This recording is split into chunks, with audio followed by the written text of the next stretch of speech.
Hello everyone, welcome to today's discussion of Daily News Digest (DND). आज हम कुछ important articles हैं the Hindu और इंडियन एक्सप्रेस दोनों में जो डिस्कस करेंगे.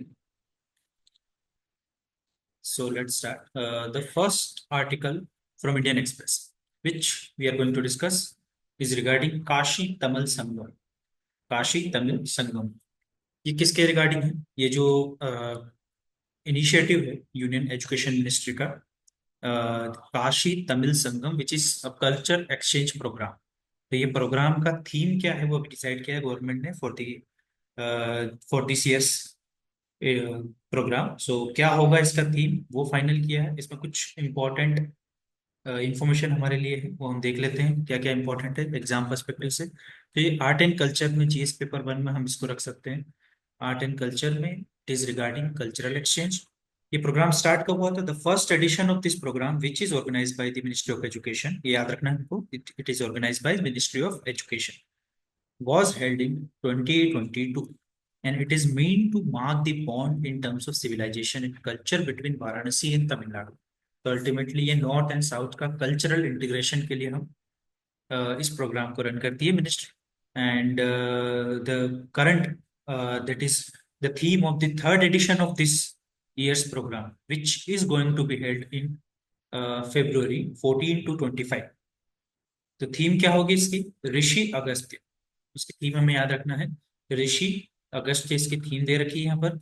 और क्या इंपॉर्टेंट इन्फॉर्मेशन हमारे लिए इंपॉर्टेंट है? तीन चीजें हमारे लिए इंपॉर्टेंट हो गई. Ministry of education, it is organized by ministry of education. Then the theme of this years addition, क्या थीम होगी उसकी? ऋषि Agastya. Then why, what is the AIIMS and objective of this programme? To mark the bond in terms of civilisation and culture between Varanasi and Tamil Nadu. ठीक है. और इसके कुछ features हैं, इस साल के प्रोग्राम में क्या होने वाला है, कितने पार्टिसिपेंट्स हैं, वो हमारे लिए इतना रेलेवेंट नहीं है. फिर भी कुछ चीजें जैसे आप देख सकते हो that the program will be held, the participants will visit Varanasi, Prayagraj, Ayodhya and with the event coinciding with Mahakumbh जो भी रिसेंटली चल रहा है. They will also visit the Kumbh Mela. And this is the event that celebrates the bond between the vibrant culture of Tamil Nadu and Kashi which is in Uttar Pradesh. It is part of the concept of Ek Bharat श्रेष्ठ भारत. ठीक है. तो ये कुछ information है इसमें जो important है. And the minister is saying that there is no such divide which is called north south divide. कोई ऐसा डिवाइड नहीं है.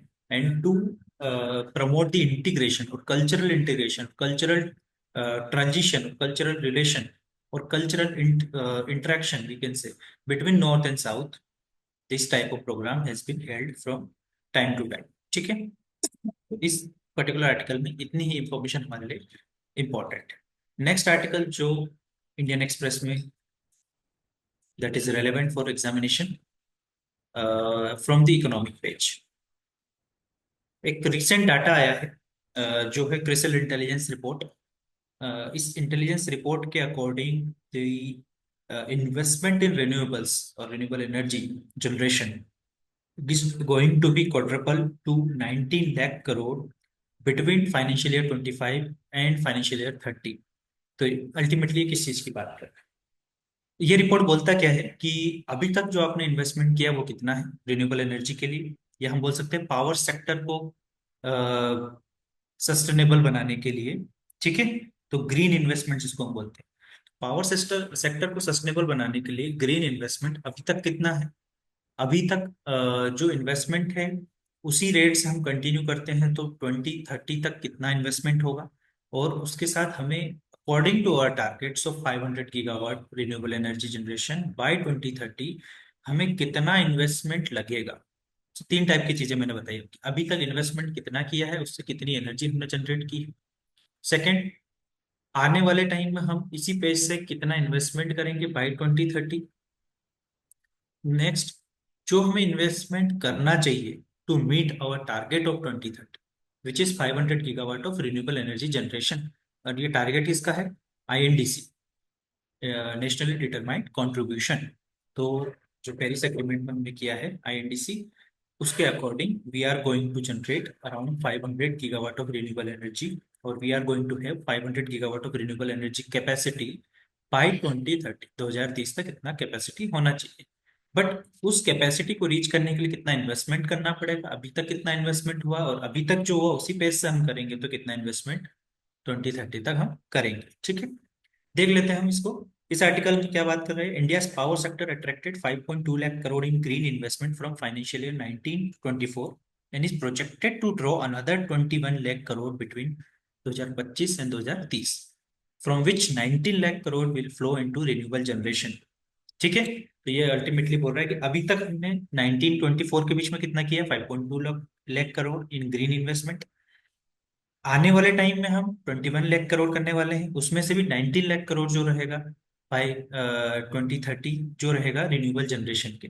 ठीक है, notably this figure fall short of the 30 lakh crore needed according to ministry of according to new and renewable energy ministry. ये क्या बोल रहा है कि हमको 500 गीगावाट का टारगेट कंप्लीट करना है, तो we have to invest around 30 lakh crore by 2030। But जो हमारा प्रोजेक्शन है वो कितने का है, 21 lakh crore. So that falls short of the total requirement. तो 2030 तक हमें करना है 30 लाख करोड़, बट हम जिस पेस से कर रहे हैं उस हिसाब से हम करेंगे, प्रोजेक्टेड इज 21 लाख करोड़। ठीक है, तो ये समझ में आ गया। Then investment in renewable generation will grow from 5.1 lakh crore to 18.8 lakh crore largely on account of solar and battery storage linked projects। ठीक है, इसमें मैक्सिमम कंट्रीब्यूशन किसका है, सोलर एनर्जी। नेक्स्ट इसमें दे रखा है इन्वेस्टमेंट इन ट्रांसमिशन एंड जो green investment transmission में है वो कितना होने वाला है कमिंग ईयर्स में, तो यहाँ दे रखा है जैसे 70,000 करोड़। इस डाटा को हमें याद नहीं रखना है, हमें ओवरऑल डाटा याद रखना है। ये 19 लाख ये हमें याद रखना है, प्लस कितना रिक्वायरमेंट है ये हमें याद रखना है, ये हमारे लिए इंपॉर्टेंट है। ठीक है, this for example if we talk about 2014 के बाद से 2014 टू 24 हमने कितना ऐड किया है रिन्यूएबल एनर्जी, तो 130 gigawatt capacity has been added and to add that capacity we have invested around 9 lakh crore.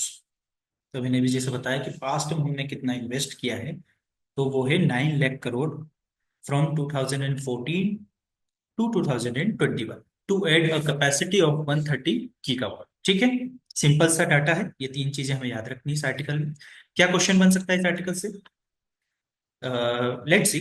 According to the Crisil intelligence report, अभी हमने जो डिस्कस किया, which of the following statements about India's green investment between 25 to 30 are correct. First statement देखते हैं। First statement is total of 31 lakh crore is projected to be invested across all sector with 19 lakh crore dedicated to renewable energy generation, primarily solar and battery storage capacity। अभी हमने देखा ये correct statement हो जाएगा। ये बोल रहा है कि सारे सेक्टर्स को हम मिला लें।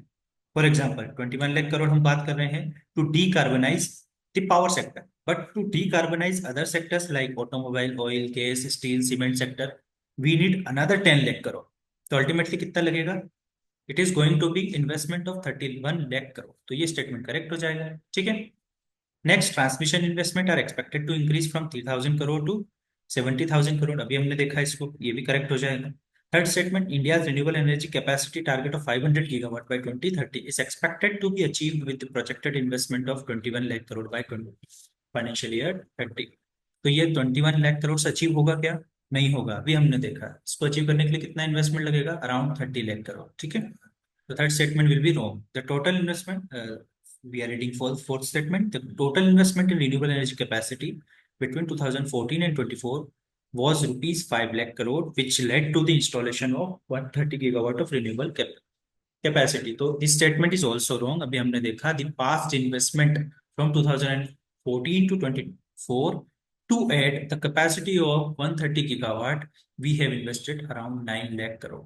It is not 5, it is around 9 lakh crore। So 3 and 4 statement both are incorrect, 1 and 2 is correct। The answer will be B, 1 and 2।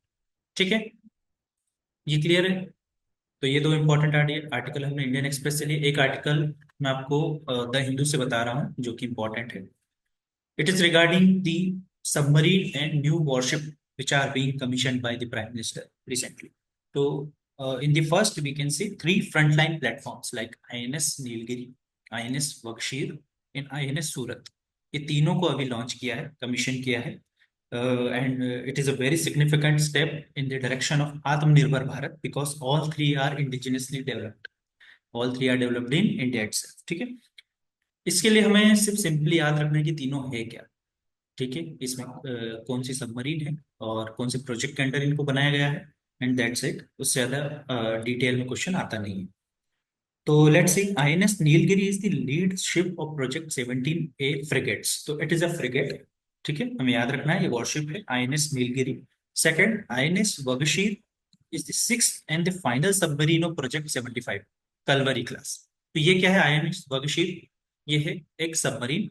और ये कौन सा प्रोजेक्ट था? प्रोजेक्ट 75 कलवरी क्लास जो प्रोजेक्ट है उसमें लास्ट सबमरीन है. बाकी सबमरीन को ऑलरेडी कमीशन कर लिया गया है. ठीक है, और याद रखना है इसको, ये जो प्रोजेक्ट 75 है इसमें जो सबमरीन्स हमने बनाई है, these submarines are diesel electrics. ये न्यूक्लियर सबमरीन्स नहीं है. ठीक है, these submarines are diesel electric. Next, INS Surat is the fourth and final ship of project 15B destroyer. इस प्रोजेक्ट का लास्ट एंड फोर्थ शिप है आईएनएस सूरत. इन तीनों को अभी एक साथ कमीशन किया गया है इंडियन नेवी में बाय द प्राइम मिनिस्टर. ठीक है, तो ये इंफॉर्मेशन हमारे लिए इतनी इंपॉर्टेंट है. And also if we are writing mains, so we can also say that this is has an immense importance for the Atmanirbhar Bharat Abhiyan. ठीक है, and indigenization, because the country's dependence on other countries at the time of any tension should be minimum according to our prime minister. ठीक है, and lots of platforms are built in the last few years in India itself, so that is a very good achievement for India. So we are less dependent on other countries to develop or to create or to build equipments for our army navy and air force. ठीक है, तो इस type से कुछ information इसमें important है जो हमने पढ़ लिया. इसमें क्या क्वेश्चन बन सकता है, लेट्स सी. बिल्कुल सिंपल क्वेश्चन है. Consider the following statement about the commissioning of naval platform by the Indian navy. आपको सिर्फ इतना पता होना चाहिए जो नाम मेंशन कर रहे हैं वो है क्या. ठीक है, INS Nilgiri is the lead ship of project 17A frigate. ठीक है, ये करेक्ट हो जाएगा. INS वगशीर is the fifth submarine of project 75 Calvary class. नहीं, ये सिक्स्थ है. 6 सबमरीन जो हमने बनाई है वो लास्ट सबमरीन है INS वगशीर. Second statement will be wrong. INS Surat is the fourth and the final ship of project 15B destroyed. तो दैट इज आल्सो करेक्ट, अभी हमने देखा. So answer will be 1 and 3. Statement 2 is incorrect. Why it is incorrect? Because here it is mentioned fifth submarine, but it is sixth in class. ठीक है, sixth in line of project 75 Calvary class. ठीक है, the answer will be 1 and 3. So we have discussed all three articles, which I think is important for our examination and for the coming prelims 2025. So that's it for today. We will meet again. Thank you so much.